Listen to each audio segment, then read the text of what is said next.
So I'm a middle-aged male who's beat type 2 diabetes, and I want to talk about really the mindset, how I psychologically pretty much prepared myself. What did I do to be able to handle the pressures and the fears and everything that comes along with it, you know, when you first get your diagnosis of type 2 diabetes or pre-diabetes.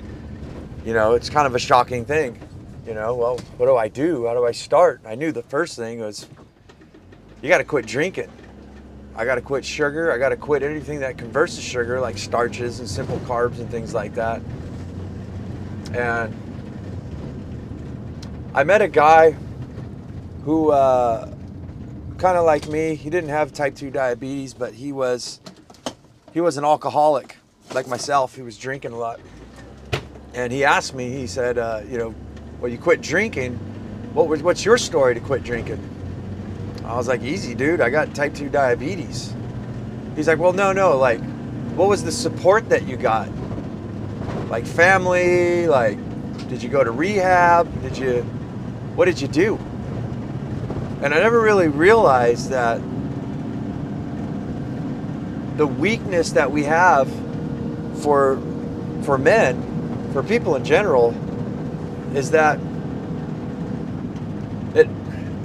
in order to make something like this happen, it seems like many people are focusing externally, right? I'm not trying to knock anybody or anything. I think a lot of us have a lot of shit going on, you know, in our lives. But for me, I didn't really have that option.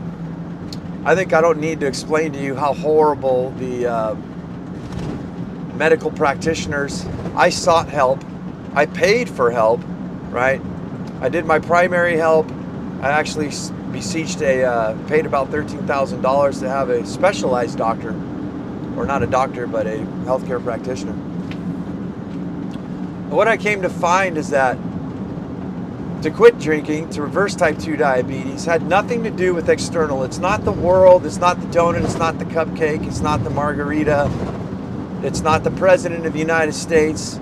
You know, you could even sit, and I want to take this lightly, you know, you could sit and pray every single day too, but if you were going to do that to whatever powers that be you believe in, you'd probably be praying for the strength for yourself to get through what you need to do. It's not like some magic little fairy freaking, you know, snowflake's going to land on your forehead and convert you and make you, oh, everything's gone and it's okay. Literally, you have to do it yourself. There is no way out of this. So the very first part is what I did for myself is I dug real down deep. And guys, being a man, a true man, have you ever noticed that you have an understanding? It's a level of understanding on certain things, right? Like, I get it, man. I get it. I'm in my 20s. You know, I get it. I got to make money. I got to be a man. I got to take care of business, right? Or the meaning of life. And then, you know, 5-10 years go by and you're like, man, what I thought I knew, I really know now, like on a deeper level. You just keep hitting these deeper and deeper dimensions of an understanding and a feeling, I guess, like deep inside yourself, like, okay, yeah, I understand what it needs to be, what I need to do to be a man. And I stepped up to that 1,000%. And I knew that in order to fix my situation, I'm the one who's in control. It's not the donut, it's not the coffee, it's not the cupcakes, it's not smoking opium and hoping for a better day. I got to make it happen. My life is a blank page and it's a canvas. I hold the paintbrush and the paint, and it's up to me what I put on that canvas. So this gentleman was really just like enthralled, like, I don't understand how you did that, dude. How did you do it? And I think it's easy. I've said this probably a million times. If you know, I don't want to get impotency. I don't want to get erectile dysfunction. I don't want parts to be removed from my body. I don't want all the severity that comes with type 2 diabetes and, well, insulin resistance. For a lot of you don't know, a lot of our illnesses are attributed, and if you need the science to go find this out, not you, but science, you know, they are finding out information where they're saying, yeah, it's insulin resistance is what's causing artery constrictions and heart attacks and strokes and all these different things. You know, it depends on who you freaking listen to, right? So, yeah, and there's no magic pill, right? There's no magic pill that's going to, and whether it's holistic or conventional, you know, dare I say medicine, none of those things are really going to cure that. All that does is sort of stave it off for a while. It's like sweeping dirt under the carpet until one day your carpet's just got this big old mound under it and your house is stinky and full of trash and you got to clean the mess up. And now you start off with a bigger, dirtier mess. You know, you got a bigger, dirtier mess than what you started off with. So in order to do this, you know, I think you guys need a cookie, right? I want to leave you a cookie. Now there's two that I could think off the top of my head. And one is emotional intelligence. What does that mean? Emotional intelligence means that a situation could happen, like when my dog died. This was the last time I really cried, right? I'm just me. I don't understand what other people are going through. I can only speak for myself. When my dog died, it really tore my heart. I mean, that dog was like 18 years old. Her name was Hazel. She was a Beagle Shepherd. She was like a calico, guys. Like, she had permanent mascara on. Everybody loved her. I loved her. She had soft, furry hair. She'd sleep with me in bed at night. She was the perfect dog. Big enough to, you know, for people to say, oh shit, you know, that dog's, when she growled, they were like, oh, I don't know, I'm not sure. But not big enough to be, you know, too mean. She meant the world to me, and I nursed her for 18 years till she passed when she was a puppy. I cried. That was the first and last time I cried, I think, in probably a decade. And I haven't cried since.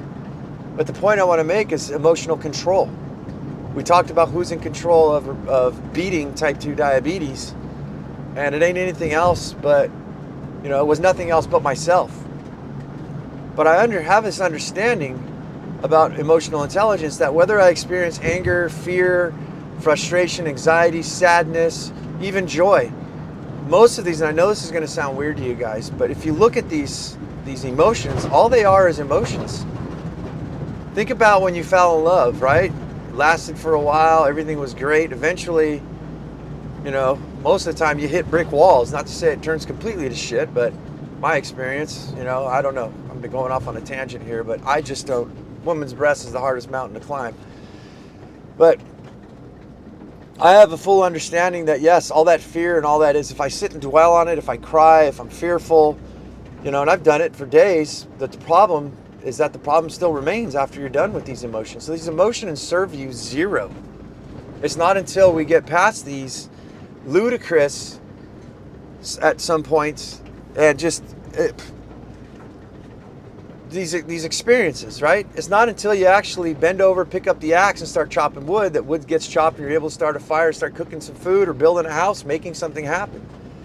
So I would advise the majority of you for the understanding of how you can get through, start educating yourself. There's plenty of YouTube videos on emotional intelligence. Let me know if you want me to go deeper into emotional intelligence. But there's books out there and everything, and it's the most powerful thing. It goes beyond beating type 2 diabetes, becoming a man, understanding yourself. You know, once you learn this tactic, this tool rather, you're going to find that you're going to be better at everything. You know, it keeps you out of fights, out of violence. It keeps you out of anger. It keeps you out of fear. You can then identify, I think, severe anxiety attacks. You'll understand that this is just this experience. This is something that I'm fabricating in my mind. It's an emotion that's actually causing me to panic. It will solve hundreds of your problems, right? The next one that I have that will solve hundreds, if not thousands of your problems is proper communication. Now, this goes off in an array, but there are influencers out there, and it hit me like, one guy said something that hit me like a ton of bricks, and he said, you want to know why it's important to be able to articulate speech, to get to know how to communicate with other people, right? And I take this communicating with yourself, because how did you get the wife that you have, right? Or the significant other, whichever way your door swings, right? But how did you get the job, right? How did you close the deal? How did you make a sale? How did you get that good job that you're at? How did you buy that car? How does everything happen? When you were a baby, how did you let your mother know that you needed to be fed, right? Or your father, in my case, with my daughter, you know. you communicated, you cried, right? And your mom or your dad or whoever was like, oh shit, the baby's got a dirty diaper, I got to clean. You were communicating in some form or fashion. And as we grow older, we learn to hopefully communicate to convince someone to marry us or convince somebody to give us a job, right? But we never stopped and think that how powerful the art of communication, the how can I say, the education, the practice of communication is, because it's everything. This is what is going to get you anywhere in the world. So I find this fascinating. In order to beat type 2 diabetes, to become a real man, to have this level of understanding, is to practice certain communication skills. Now there's a whole bunch of them out there, but the one I think is very powerful is to get alone time for yourself, to figure out who you are. You know, I couldn't instill confidence in you. I couldn't make you be a man. I can tell you stories. I can show you how to chop wood.